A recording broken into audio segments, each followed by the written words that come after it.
안녕하세요. 사연동행입니다. 세상을 살다 보면 그 누구에게도 꺼내지 못한 이야기가 한둘쯤은 있죠. 이곳은 그런 마음들을 조용히 들어주는 작은 공간입니다. 구독은 공짜지만 그 마음은 참 귀하고 고맙습니다. 구독해주신다면 큰 힘이 될 거예요. 자, 그럼 오늘의 사연 시작합니다. 안녕하세요. 저는 올해로 42살인 준호라고 합니다. 아내 서연과는 결혼한 지 7년 차이고 둘 다 첫 결혼이죠. 서연은 결혼 전에 웨딩 플래너로 일했던 경력이 있어서 지금도 지인들의 결혼식에 자주 참여하곤 합니다. 저희는 특별한 문제 없이 평범하게 살아왔다고 생각했는데 지금 생각해보니 그게 착각이었나 봅니다. 그날은 토요일이었어요. 서연이 아침 일찍부터 옷장 앞에서 이것저것 꺼내며 고민하더라고요. 평소에도 외출할 때 신경 쓰는 편이지만 그날은 유독 더 공들이는 것 같았습니다. 오늘 유림이 결혼식이잖아. 웨딩 플래너 출신이니까 너무 대충 가면 안 되지라며 연한 핑크색 원피스를 골라 입더군요. 머리도 평소보다 한참을 만지작거리며 웨이브를 살렸고 화장도 더 진하게 했습니다. 저는 그날 회사 업무 때문에 함께 가지 못했어요. 주말 근무가 있어서 어쩔 수 없었죠. 미안해, 유림이한테 축하 인사 꼭 전해줘라고 말하니까 서연은 괜찮아. 어차피 웨딩 관련 얘기만 할 텐데 남편들은 지겨워할 거야 라며 웃었습니다. 그때는 정말 자연스러운 반응이라고 생각했어요. 서연이 나간 뒤 저는 회사로 출근했습니다. 업무를 마치고 집에 돌아와서도 서연은 아직 돌아오지 않았어요. 보통 결혼식 2차까지 가면 늦어지곤 하니까 특별히 이상하다고 생각하지 않았죠. 밤 9시쯤 되어서야 서연이 들어왔는데 얼굴이 상기되어 있고 기분이 좋아 보였습니다. 어땠어? 예식장 예뻤지? 라고 물으니까 응, 야외 가든 웨딩이었는데 정말 로맨틱했어. 포토존도 너무 예쁘게 꾸며놨더라고라며 신이 난 목소리로 대답하더라고요. 그런데 그 이후부터 서연의 행동이 조금씩 달라지기 시작했습니다. 가장 눈에 띈 건 핸드폰 사용 패턴이었어요. 평소에는 핸드폰을 테이블에 아무렇게나 놓고 쓰던 사람이 갑자기 화면을 아래로 뒤집어 놓거나 옆으로 돌려서 제가 화면을 볼 수 없게 하더라고요. 그리고 메시지가 올 때마다 혼자서 빙긋 웃으면서 답장을 보내다가 제가 슬쩍 쳐다보면 급하게 화면을 끄는 일이 반복됐습니다. 뭐 재밌는 거라도 봐? 라고 물어보면 아니야. 그냥 친구들이 결혼식 사진 공유하는 거라고 대답했어요. 그때는 정말 그런 줄 알았죠. 결혼식 다음 날에도 그 다음 날에도 계속 핸드폰만 들여다보며 웃고 있으니까 유림이 결혼식 사진이 그렇게 많아?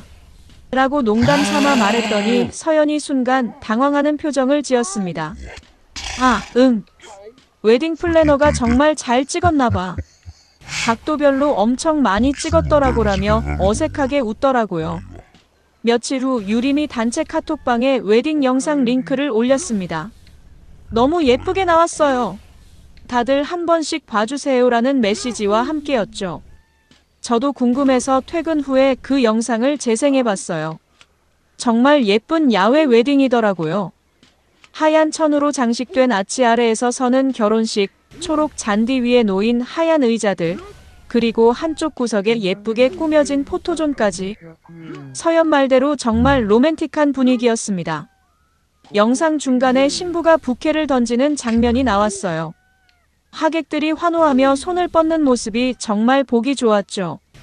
그런데 그때 화면 한쪽 구석, 포토존 쪽에서 뭔가 움직임이 보였습니다. 처음에는 그냥 지나쳤는데 뭔가 익숙한 옷차림이 눈에 걸렸어요. 연한 핑크색 원피스. 그건 분명 서연이 그날 입고 간 옷이었습니다. 다시 그 부분을 천천히 돌려봤습니다. 부케 던지기 장면에서 카메라가 하객들을 훑어가는 순간 오른쪽 하단 포토존 부근에 분명히 서연이 서 있었어요. 그런데 혼자가 아니었습니다. 옆에 한 남자가 서 있었고 둘이 뭔가 친밀하게 대화하고 있는 모습이었죠. 그 순간은 정말 짧게 지나갔지만 뭔가 이상한 느낌이 들었습니다. 그냥 다른 하객이겠지라고 생각하려 했는데 계속 마음에 걸렸어요. 서연은 그날 결혼식에서 만난 사람들에 대해 특별히 언급한 적이 없었거든요. 그저 친구들이랑 사진 많이 찍었다는 말만 했을 뿐이었죠. 궁금해서 서연에게 물어봤습니다. 결혼식에서 아는 사람들 많이 만났어? 서연은 잠시 멈칫하더니 응, 옛날 웨딩 플래너 일할 때 알던 사람들도 몇 명 있었고 유림이 친구들이랑도 인사했지라고 대답했어요. 그런데 뭔가 어색했습니다. 평소 같았으면 만난 사람들에 대해 이것저것 자세히 얘기했을 텐데 그날은 유난히 말이 적었거든요. 며칠이 더 지나면서 서연의 이상한 행동은 더욱 심해졌습니다.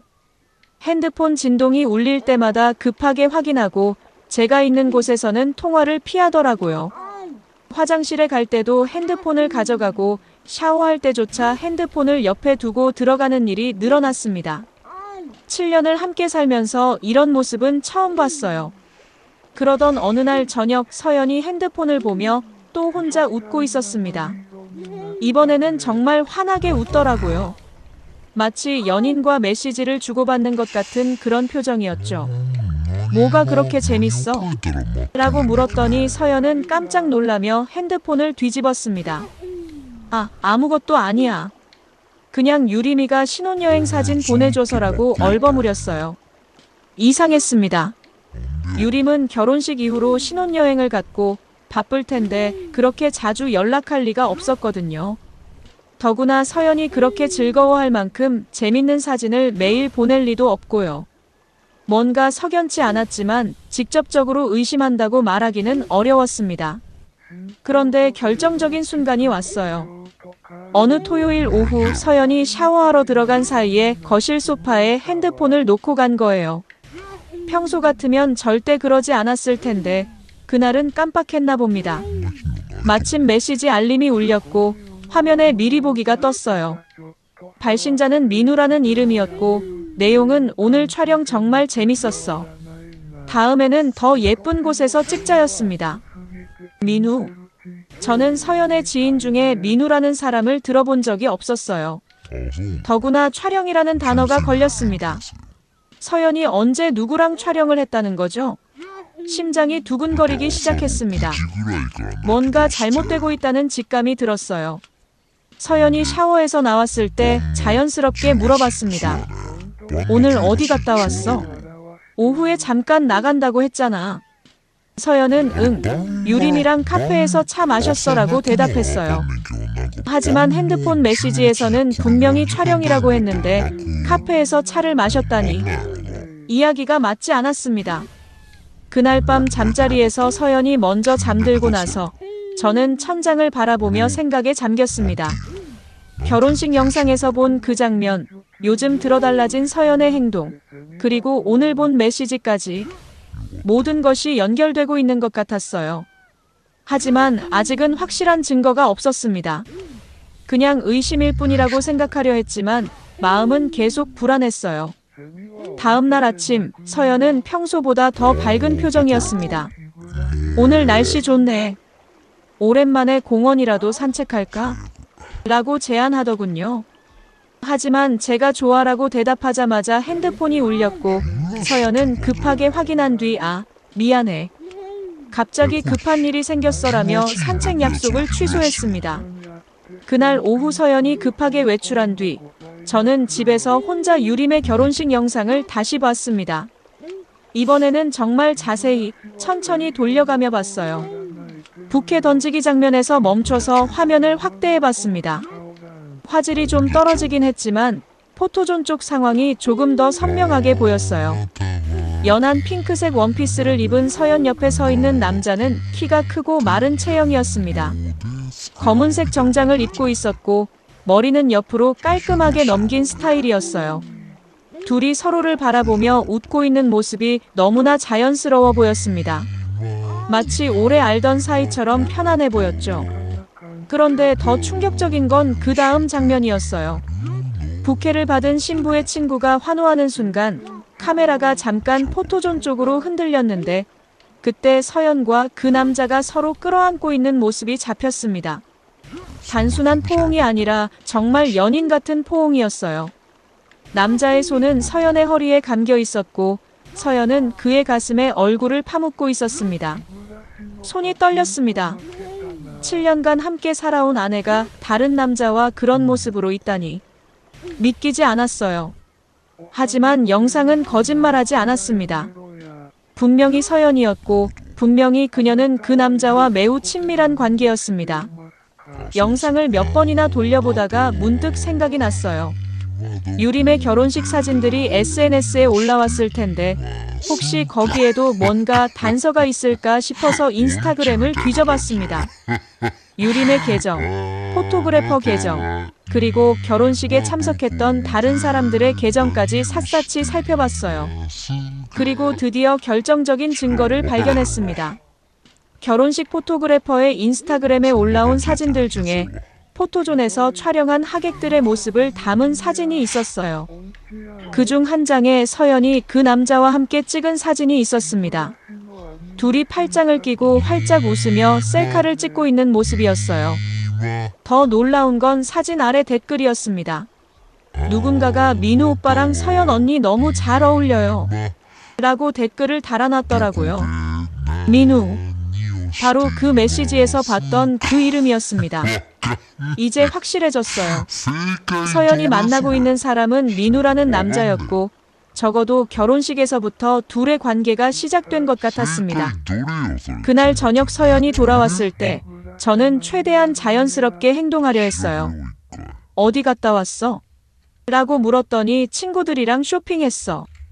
오랜만에 백화점 구경도 하고라고 대답했습니다. 하지만 서연의 손에는 쇼핑백이 하나도 없었어요. 더구나 화장이 조금 지워져 있고 머리도 약간 흐트러져 있었습니다. 뭐 산 거 없어? 라고 물으니까 마음에 드는 게 없어서 그냥 구경만 했어라며 어색하게 웃더라고요. 평소 쇼핑을 좋아하는 서연이 백화점에 가서 아무것도 사지 않고 올 리가 없었는데 말이죠. 그날 밤 서연이 샤워하는 동안 저는 인터넷에서 그 민우라는 사람에 대해 더 조사해봤습니다. 포토그래퍼 인스타그램의 댓글과 태그를 따라가다 보니 민우의 개인 계정도 찾을 수 있었어요. 프로필 사진을 보니 바로 결혼식 영상에서 봤던 그 남자였습니다.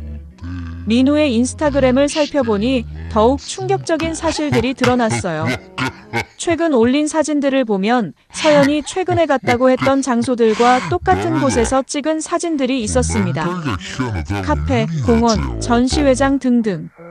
심지어 며칠 전 서연이 친구들과 브런치 먹었다고 했던 그 레스토랑에서 민우가 찍은 사진도 있었어요. 시간을 맞춰보니 서연이 외출했던 시간과 민우가 그 장소에서 사진을 올린 시간이 거의 일치했습니다. 이제 의심의 여지가 없었어요. 서연은 저에게 거짓말을 하면서 민우를 만나고 있었던 거예요. 가슴이 답답했습니다. 7년 동안 믿어온 사람이 이렇게 저를 속이고 있었다니. 화가 나면서도 한편으로는 슬펐어요. 대체 언제부터였을까? 내가 뭘 잘못했을까? 이런 생각들이 머릿속을 맴돌았습니다. 하지만 아직 확실한 물증이 더 필요했어요. 단순히 같은 장소에 있었다는 것만으로는 불륜이라고 단정할 수 없었거든요. 혹시 정말 우연의 일치일 수도 있고 아니면 그냥 친구 사이일 수도 있잖아요. 비록 영상에서 본 모습이 심상치 않았지만 법적으로 문제가 될 만한 확실한 증거가 필요했습니다. 다음 날부터 저는 본격적으로 증거 수집에 나섰습니다. 먼저 서연의 외출 패턴을 자세히 관찰하기 시작했어요. 언제 나가고 몇 시에 돌아오는지, 그리고 그날 민우의 SNS 활동은 어떤지 꼼꼼히 체크했습니다. 회사에서도 틈틈이 민우의 인스타그램을 확인했죠. 패턴이 보이기 시작했어요.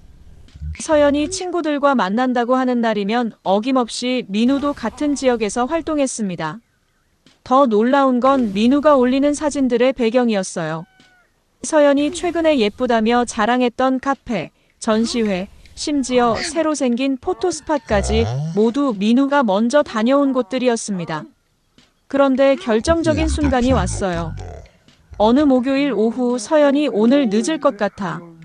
대학 동기들이랑 저녁 먹기로 했어라고 연락을 해왔습니다. 그런데 몇 시간 후 민우의 인스타그램 스토리에 올라온 사진을 보고 깜짝 놀랐어요. 서연이 좋아하는 이탈리안 레스토랑에서 오늘의 데이트 코스라는 글과 함께 와인 사진을 올린 거예요. 더 가관인 건 그 사진 속에 서연이 즐겨 차는 반지가 살짝 보였다는 거예요. 테이블 너머로 뻗은 여자 손목에 분명히 서연의 팔찌도 보였고요. 이제 확신이 섰습니다. 서연은 대학 동기들과 만난 게 아니라 민우와 데이트를 하고 있었던 거예요. 그날 밤 서연이 집에 돌아왔을 때 저는 일부러 물어봤습니다. 동기들 잘 만났어? 어디서 먹었어? 서연은 홍대에 있는 고깃집에서 먹었어. 오랜만에 만나니까 좋더라라고 대답했어요. 하지만 민우의 스토리는 강남 이탈리안 레스토랑이었죠. 완전히 다른 장소, 완전히 다른 음식이었습니다. 이제 더 적극적으로 행동해야겠다고 생각했어요. 다음 주 토요일 서연이 친구랑 전시회 보러 간다고 하자 저는 나도 심심한데 같이 가면 안 될까? 라고 제안했습니다. 서연은 당황하며 여자끼리 가는 거라서 다음에 우리 둘이 따로 가자라고 거절했어요. 서연이 나간 뒤 저는 뒤를 따라갔습니다. 평생 아내를 미행해 본 적은 없었지만 진실을 알아야겠다는 생각뿐이었어요. 서연은 지하철을 타고 홍익대 근처로 향했습니다. 전시회장 근처에서 누군가를 기다리고 있더라고요. 얼마 지나지 않아 민우가 나타났습니다.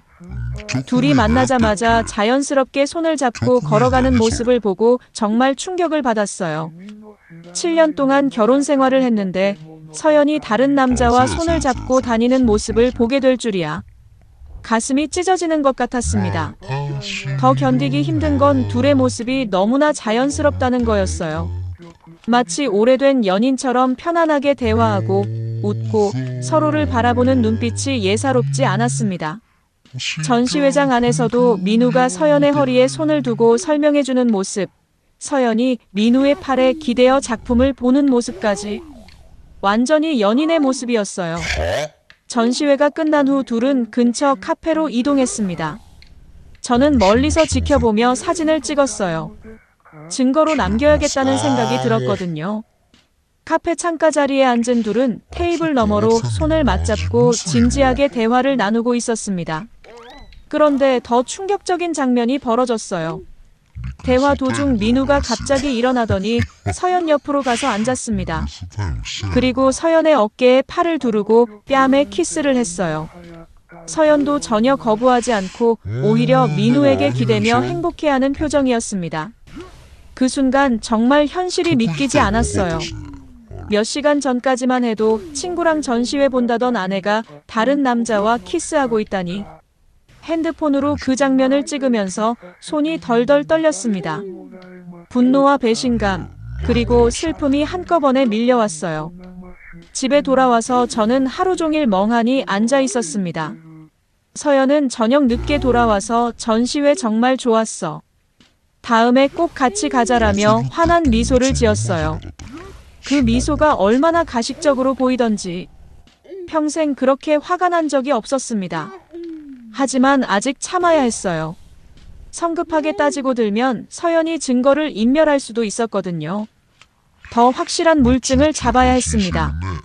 그리고 법적으로 대응할 수 있는 방법도 알아봐야 했고요. 그날 밤 잠들지 못하고 인터넷으로 불륜 관련 법률 정보를 찾아봤습니다. 그 이후 저는 더욱 체계적으로 증거를 모으기 시작했습니다. 먼저 민우가 누구인지 정확히 파악해야겠다고 생각했어요. 인스타그램 프로필을 통해 그의 직장과 개인정보를 알아냈습니다. 놀랍게도 민우는 저희와 같은 아파트 단지에 사는 주민이었어요. 동일 아파트 다른 동에 살고 있었습니다. 그제서야 기억이 났어요.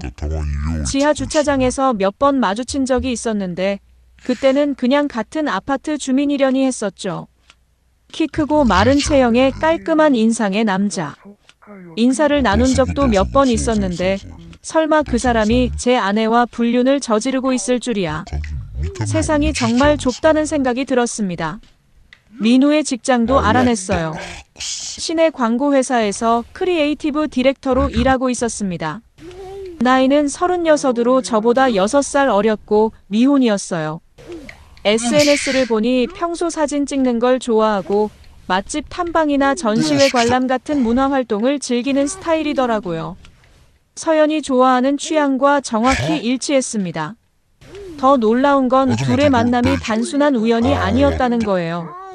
민우의 예전 포스팅을 보니 서연이 웨딩 플래너로 일할 때 몇 번 협업한 적이 있었더라고요.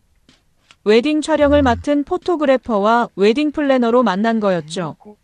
그러니까 유림의 결혼식에서 갑자기 만난 게 아니라 이미 예전부터 서로를 알고 있던 사이였던 거예요.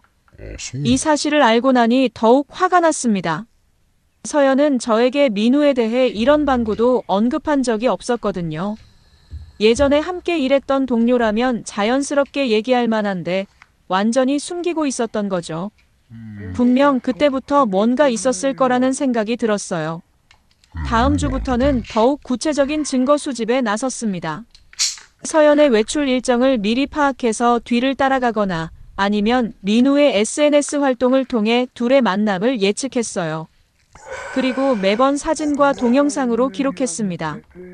가장 결정적인 증거를 잡은 건 어느 평일 오후였어요. 서연이 피부과 가야 한다며 외출했는데 실제로는 민우와 만나서 근처 호텔 카페에 갔더라고요. 하지만 카페에 머문 시간은 고작 30분. 그 후에 둘이 어디로 갔는지 궁금해서 계속 따라갔습니다. 둘은 호텔 로비를 지나 엘리베이터를 탔어요. 저는 멀리서 지켜보다가 몇 층에서 내렸는지 확인했습니다. 12층에서 멈췄더라고요. 그리고 3시간 후에야 둘이 함께 내려왔습니다. 민우는 넥타이를 느슨하게 매고 있었고 서연은 머리가 조금 흐트러진 상태였어요. 더 이상 의심할 여지가 없었습니다. 둘은 단순한 친구 관계가 아니라 완전한 불륜 관계였어요. 호텔에서 3시간 동안 뭘 했는지는 뻔했죠. 가슴이 무너지는 것 같았지만 이제 확실한 증거를 잡았다는 안도감도 있었습니다. 그날 저녁 서연이 돌아와서 피부과에서 레이저 받았더니 얼굴이 좀 빨갛네라며 거짓말을 했을 때 저는 정말 침착함을 유지하기 어려웠어요. 하지만 아직 때가 아니었습니다. 법적 대응을 위해서는 더 체계적인 준비가 필요했거든요.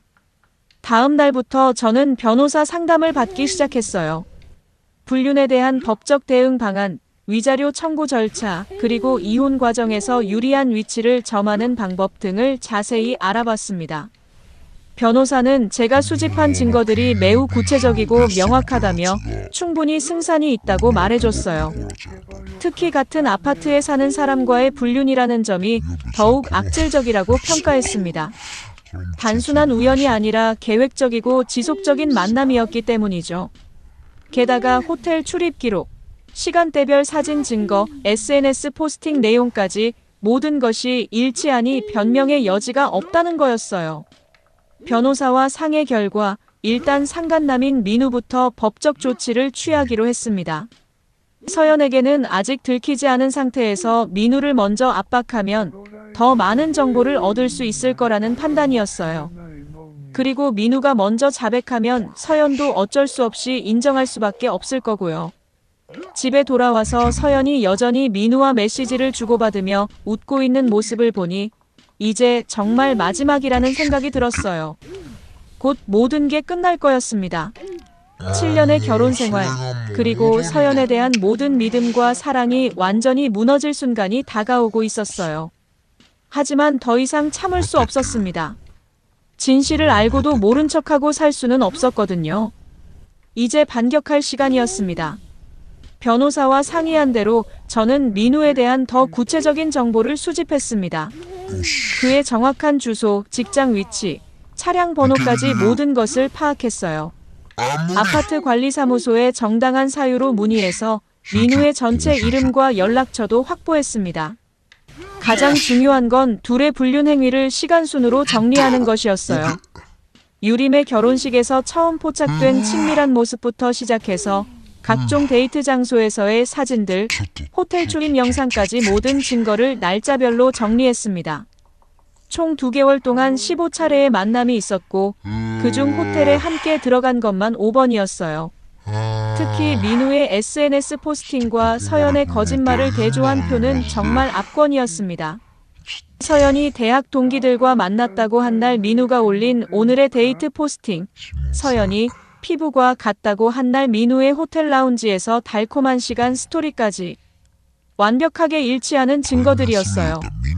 변호사는 이 정도면 충분하다며 상간남 고소장을 작성해 주었습니다. 민법 제750조 불법행위에 의한 손해배상 청구와 위자료 청구였죠. 청구 금액은 3천만 원으로 책정했어요. 혼인 파탄에 대한 정신적 피해와 앞으로의 이혼 과정에서 발생할 각종 비용을 고려한 금액이었습니다. 그런데 소장을 제출하기 전에 예상치 못한 일이 발생했어요. 어느 목요일 저녁 서연이 평소보다 훨씬 늦게 들어왔는데 얼굴이 상기되어 있고 향수 냄새가 평소와 달랐어요. 더구나 목 부분에 뭔가 흔적 같은 게 보였습니다. "오늘 뭐 했어?" 라고 물으니까 서연은 "회사 동료들이랑 회식했어. 신입 환영회 같은 거라고 대답했어요. 하지만 저는 이미 민우의 인스타그램을 확인했거든요. 그날 민우는 특별한 하루의 마무리라는 글과 함께 샴페인 사진을 올렸더라고요. 더 결정적인 건 서연의 핸드폰에서 새로운 앱을 발견한 거였어요. 며칠 전부터 서연이 뭔가 새로운 앱을 쓰고 있다는 걸 눈치챘는데 그게 바로 커플들이 쓰는 비밀 메신저 앱이었더라고요. 일반 카톡으로는 위험하다고 생각해서 아예 별도 앱으로 갈아탄 모양이었습니다. 이제 정말 참을 수 없었어요. 매일 밤 옆에서 자는 사람이 낮에는 다른 남자와 그런 짓을 하고 있다니. 더구나 점점 더 대담해지고 있었습니다. 처음에는 조심스럽게 만나더니 이제는 거의 매주 만나고 있었거든요. 다음 날 오전, 저는 드디어 법원에 민우에 대한 손해배상 청구 소장을 제출했습니다. 동시에 민우의 직장으로 내용 증명도 발송했어요. 귀하의 불법 행위로 인해 저의 혼인관계가 파탄에 이르렀으며 이에 대한 법적 책임을 묻고자 합니다라는 내용이었죠. 내용 증명을 받은 민우는 당황했을 거예요. 설마 자신들의 불륜이 들통났을 줄은 꿈에도 몰랐을 테니까요. 더구나 구체적인 증거들과 함께 법적 조치가 시작됐다니 충격이 클 수밖에 없었을 겁니다. 그날 오후부터 민우의 SNS 활동이 급격히 줄어들었어요. 평소에는 거의 매일 뭔가를 올리던 사람이 갑자기 조용해진 거죠. 아마 변호사와 상담하거나 대응 방안을 모색하고 있을 거라고 생각했습니다. 서연도 뭔가 눈치챈 것 같았어요. 평소보다 민우와의 연락이 뜸해졌고 외출 횟수도 줄어들었습니다. 하지만 아직 제가 모든 걸 알고 있다는 사실은 모르는 상태였어요. 저는 최대한 자연스럽게 행동하며 서연의 반응을 지켜봤습니다. 일주일 후 민우 측 변호사로부터 연락이 왔어요. 합의를 원한다는 내용이었습니다. 제가 제시한 증거들이 너무나 명확해서 법정에서 이길 가능성이 거의 없다고 판단한 모양이었어요. 하지만 저는 합의를 거절했습니다.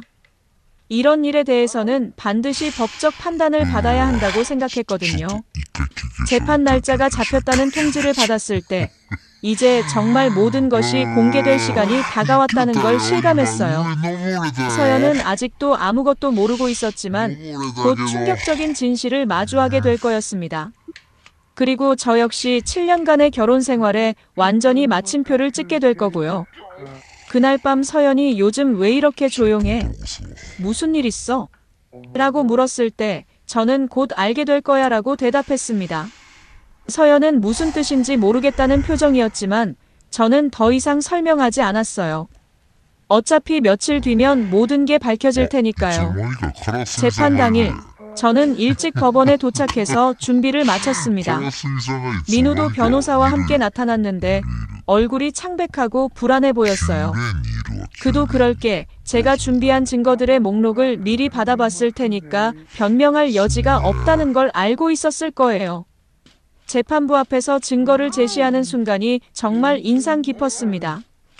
유림의 결혼식 영상에서 캡처한 사진들, 각종 데이트 장소에서 찍은 사진들, 호텔 출입 장면을 담은 동영상까지 모든 증거가 시간순으로 정리되어 있었고 민우와 서연의 불륜 관계를 명확히 보여주고 있었어요.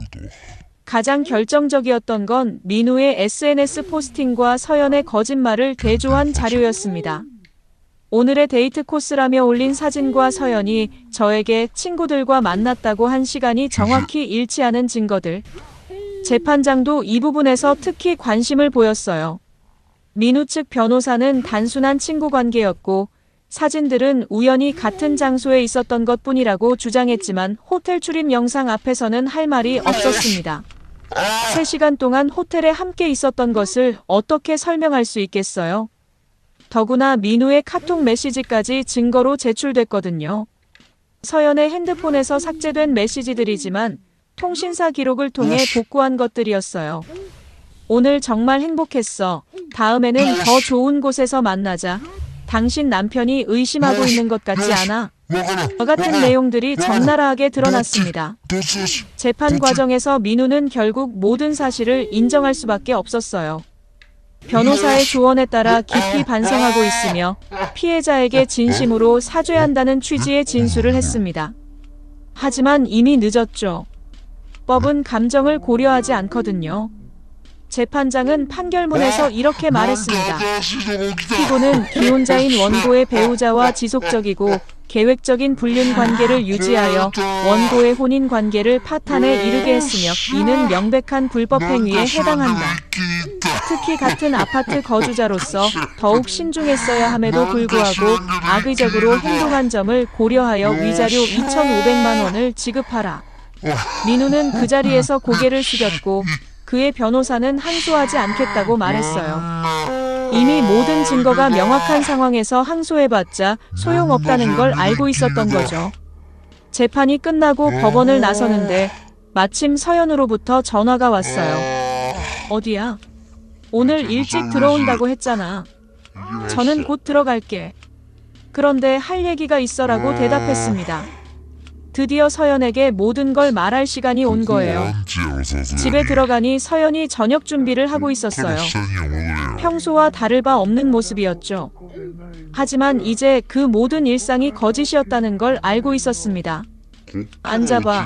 얘기할 게 있어라고 말하니까 서연은 무슨 일인지 모르겠다는 표정으로 소파에 앉았어요. 저는 재판 결과부터 말했습니다. 오늘 민우 씨에 대한 재판이 있었어. 위자료 2,500만 원 배상 판결이 났고 서연의 얼굴이 순식간에 하얗게 변했어요. 뭔 소리야? 민우가 누구야? 라며 발뺌하려 했지만 이미 늦었죠. 저는 준비해온 증거 파일을 서연 앞에 펼쳐놨어요. 결혼식 영상 캡처, 데이트 사진들, 호텔 출입 영상, 그리고 복구된 메시지들까지. 서연은 그 자료들을 보더니 완전히 말을 잃었습니다. 이걸 언제부터 알고 있었어? 라고 떨리는 목소리로 물었을 때 저는 유림의 결혼식 영상을 본 순간부터라고 대답했어요. 2개월 동안 당신의 모든 거짓말을 다 알고 있었어. 피부과 간다고 하고 호텔 간 것도, 친구들과 만난다고 하고 민우와 데이트한 것도 다 알고 있었다고. 서연은 그제야 미안해. 정말 미안해. 그냥 한순간의 실수였어라며 울기 시작했어요. 하지만 2개월 동안 지속된 불륜이 한순간의 실수일 리가 없었죠. 더구나 호텔까지 가면서 단순한 실수라고 할 수는 없는 거였어요. 이혼 서류는 내일 변호사가 보내줄 거야. 재산 분할은 내가 7, 당신 3으로 하자. 내 마지막 선이야라고 말하니까 서연은 다시 생각해봐. 우리 다시 시작할 수 있어라며 매달렸습니다. 하지만 이미 제 마음은 돌이킬 수 없을 만큼 차가워져 있었어요. 그날 밤 서연은 계속 사과하고 용서를 빌었지만 저는 더 이상 들어주지 않았습니다. 7년 동안 쌓아온 신뢰가 한순간에 무너져버린 상황에서 어떻게 다시 예전처럼 살 수 있겠어요? 이혼 절차는 생각보다 빠르게 진행됐습니다. 민우와의 재판에서 불륜 사실이 법적으로 확정된 상황이라 서연 측에서도 더 이상 다툴 여지가 없었거든요. 재산 분할 70대 30, 위자료 별도 지급, 그리고 이혼 사유는 서연의 불륜으로 명시됐어요. 서연은 마지막까지 한 번만 더 기회를 달라며 매달렸지만 저는 단호했습니다. 당신이 민우와 호텔에 들어갈 때 이미 우리 결혼은 끝난 거야. 2개월 동안 매일 밤 내 옆에서 자면서 낮에는 다른 남자와 그런 짓을 했잖아. 그걸 어떻게 용서하라는 거야? 특히 서연이 변명으로 내세운 촬영 컨셉이었다는 말이 정말 가관이었어요. 호텔에서 3시간 동안 뭘 촬영했다는 건지, 그리고 왜 그 촬영에 대해서는 저에게 한마디도 말하지 않았는지 설명해보라고 했더니 말문이 막히더라고요. 민우는 판결 이후 아파트에서 이사를 갔어요. 아마 같은 단지에 계속 살기가 부담스러웠을 거예요. 더구나 2,500만 원이라는 거액의 위자료까지 물게 됐으니까 경제적으로도 타격이 컸을 겁니다. 직장에서도 소문이 났을 텐데 기혼자와의 불륜으로 법정까지 간 사람을 좋게 볼 리가 없죠. 이혼이 확정된 후 서연도 아파트를 나갔습니다. 친정으로 들어간다고 하더라고요. 나가면서도 정말 마지막이야? 우리 7년을 이렇게 끝낼 거야? 라며 울었지만 저는 그 7년을 배신한 건 나이 아니라 당신이야 라고 대답했어요. 서연이 떠난 후 집은 정말 조용해졌습니다. 하지만 상쾌했어요.